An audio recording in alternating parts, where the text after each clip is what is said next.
Hey, art friends. Today we're going to talk a little bit about a legend called La Llorona.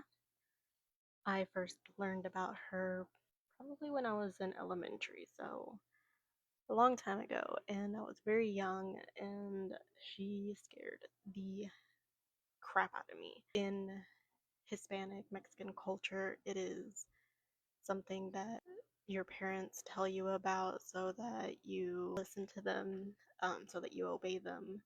And typically it's to get you like out of the river and to go back home. Coincidentally, I lived on a ranch as a kid, and we did have a river that we used to go swim at, and so I would constantly hear stories of La Llorona, which basically she drowned her children, she regretted it, and she now walks through the streets and she's crying out for her children, saying, Mis niños. So I did some research, and there's a couple of different versions of it, but basically its story first started around 1550. That's when the first documentations or the first stories were starting to circulate. Some people think it was Cortez's interpreter who became La Llorona. Some people say that this story was already circulating, and she's also been connected to like Aztec mythology as well as European mythology and other Native American mythologies. So there's different versions of her, but this is the version that I know, and the one that I grew up with, which I will not be telling my daughter about until she is much older. I drew this person months ago. That's maybe a year ago. She was in my sketchbook. I started scanning all of my art so that I could start selling prints. And for some reason, she really stuck with me. And I really wanted to edit the photo and I wanted to add to it.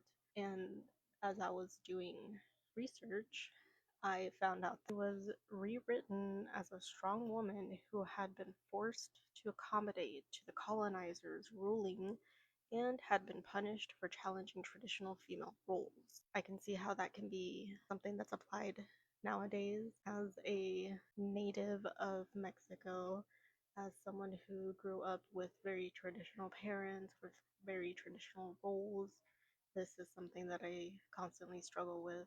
So, being a traditional wife and mom in the Hispanic culture, you are meant to stay home, to feed the family, clean the house, you know, whatever. Nowadays, you kind of need a two-income household to get through this economy, but also a lot of women want to have careers. They want to not be at home and be the only person that feeds the family or that cleans the house. I am one of them. I always struggled growing up seeing how much my mom did for the family, but it wasn't until I was older that I really realized and really understood that's just how they grew up. That's all they knew. Anyway, so this is what I drew, and I did this in charcoal, and then I scanned it, and then I cleaned it up in Photoshop, and now I'm going to add a little bit more detail and make it pop a little bit more.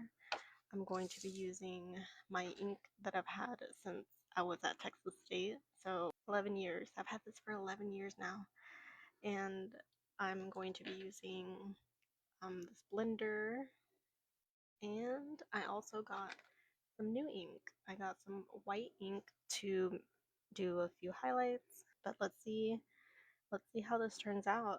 I'm not gonna lie, this is actually kind of spooky. I'm doing this research right now and being downstairs by myself, researching La Llorona, and now painting her is kind of creepy. So Let's see how this goes. And here she is.